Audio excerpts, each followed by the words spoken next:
Fellas, a firm of hackers from Moldova, have just hacked and revealed things that possess President Ruto and President Kenyatta.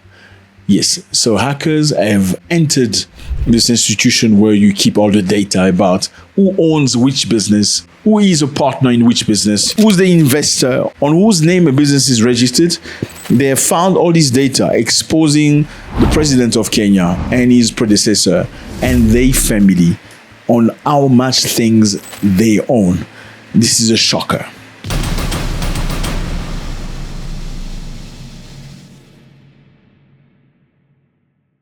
What's up, everybody? I hope you're doing good. It's a beautiful day. Thank you very much for stopping by. You are very much appreciated. It is raining outside now, but because I love you very much, no, I don't love you. I don't know you like that. But I like you. Okay. Let's leave it as that. I know you like me too because you're here. Okay. So this is the right place to be. You want to know about Africa, brother? You're at the right place. Okay. You want to know what's happening in Kenya?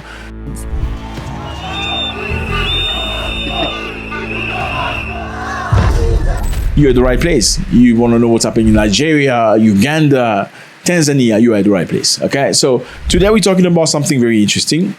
We are in Kenya. Here's a map. Okay, course of geography. We even do geography courses here for some of us who don't know geography. Okay, this is Kenya. Beautiful place, lovely people. Okay, there's a lot of African Americans who've come to Africa to stay. Lots of them in Kenya. You find some in Ghana, maybe some in Tanzania. But Kenya looks like a place where a lot of are really having a very good time, Anyway, let's get back on track. So hackers exposed President Ruto and Kenyatta family holding. This is Ruto, this is Kenyatta. These are presidents of Kenya. Not both together, but this is the actual president. His name is Ruto.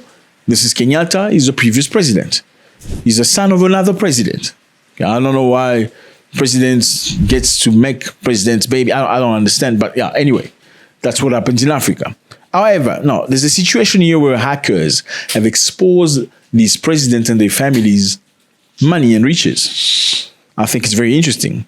Considerable data breach at the Business Registration Service, BRC, has revealed an extensive business affiliation of several prominent figures in Kenya, including President William Ruto and Kenyatta's family. This incident has raised serious concern regarding the security of private data and its implication for personal and national financial security. The breach has particularly spotlighted the First Lady. There is an organization named the BRS. This is where you keep the data about who owns what, who is the boss of what, who is partner to who, which company is registered to whose name. This was hacked by apparently Moldovan hackers, and these Moldovan hackers have leaked information, linking many of these presidents and their family members' affiliation to many business. I feel like singing many men. This is crazy. I once went on a date with a lady, crazy stuff. She you can't trust men. That's why I go on many dates. Many days. I'm going to date many men. Many men. So she means she might date many men and then choose from these many men which one she wants. But then the problem is when you date many men, you don't just date them one time. If you're dating many men at the same time, are you going to tell me you're not doing anything intimate with them while you're dating many men? Obviously, one of the men may be very sweet to you and you maybe want to try the next level whilst you're keeping the other man. Anyway, she was from Uganda. Yes, you must be very careful with Ugandan women. So reading from a national news agency, they say this incident has raised serious concern regarding the security and private data and its implication for personal and national financial security. The breach has particularly spotlighted the First Lady. It raises concern for security. Dude, they're showing you who's stealing. You're talking about it raises concern. This is showing you, whoever hacked the system is showing to the people that your leaders are rich. while some of you are walking down the street trying to struggle, looking to find a way. So those funny taxes that was imposed to the people are rejected because Kenya put a tax on period pad. They put a tax on cancer treatment, a tax on bread to the people who are living close to poverty. I am not inventing this. I'm just reading to you what has been discovered. So this is public domain. It's not me. I'm just giving you the news. Yeah, I still want to go to Kenya. Okay.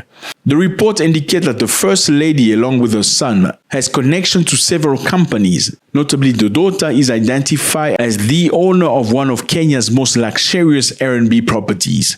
So the daughter's got some of the most luxurious properties on Airbnb in Kenya. Here's some of the links. The Kenyatta family former President Uhuru is affiliated with the Uhuru Kenyatta Foundation and Uhuru Kenyatta Institute Limited. However, the ownership of Uhuru Kenyatta Security and Cleaning Services, a company registered in South Africa, remain unverified. Apparently, the First Lady is a shareholder to numerous entities, including Destiny Women Microfinance, Bank Limited, Joyful Housing Union Ltd, Talia Company Limited, Urban Groove, Apartment Limited. Her business interest also extends to fishery sector with involvement in Lake Jeepish fishery. My brother, look, I understand, we all lack money. Money is a beautiful thing. When you have money, you can do things, you feel free. You can go to Singapore, you can go to Taiwan, you can go to Philippines, you can go to Japan, whenever you want. It's nice to have money. Let nobody lie to you. It's really nice. But my brother, how far do you want to go? How far? How far? People are suffering in the country. There are hospitals that are not adequate. There are people that need a better salary. Doctors have been in the streets asking for a raise. They want their family members to be treated for free, as part of insurance. If my son is sick, he can come to the hospital and be treated for free. But there was negative response to that. The response was there's not enough money for the people. Okay, that's the money we have. But having some of the names registered to multiple companies, fishery companies, food company, bread company, petroleum companies. And this is not limited to Kenya, my brothers. This is something that's killing Africa. Kenya is just an example I'm giving you right now because this is public domain. Africans want to treat countries like kingdoms. Unfortunately, even the replacement they get as president is usually somebody that was their buddy, their friend, somebody they can cooperate with. Meaning by the time I leave government after stealing and looting, this guy is not going to take me to court or hold me accountable for all the negative and bad things I've done to the people.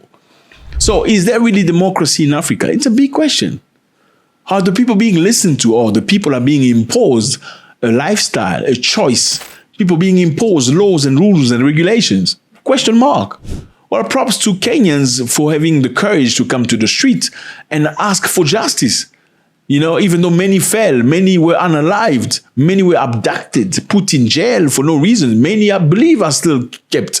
And some of the people that were very outspoken were put in prison or they disappeared at least. Let's just assume they were put in hotels.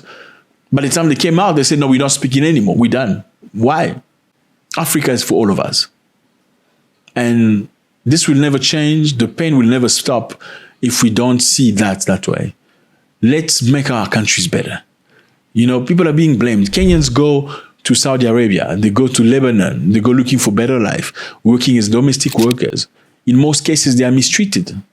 Okay, where the government has to negotiate a price or a salary on how they're going to pay these people. Why do you have to get to that level? Don't you feel ashamed that you have to negotiate for your people to be domestic workers in the next person's country?